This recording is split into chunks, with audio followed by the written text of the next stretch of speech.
অনেক কিছু ভাবনা, মাথায় অনেক রকম চিন্তার জন্ম দিয়ে দিয়েছে রাহুল, সেটা নিয়ে আমরাও ভাবছি।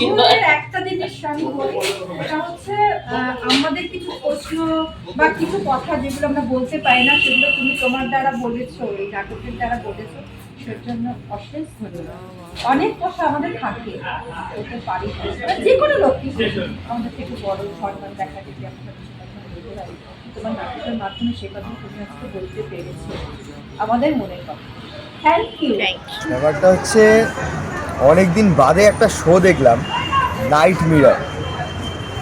এত সুন্দর এনার্জেটিক, সেরকম সুন্দর আলোর ব্যবহার, সেরকম প্রপসের ব্যবহার, সব মিলিয়ে, এবং সবথেকে বড় যেটা সেটা হচ্ছে অসাধারণ একটা স্ক্রিপ্ট, যে স্ক্রিপ্টটা মানুষের মন ছুঁতে বাধ্য করে গেল।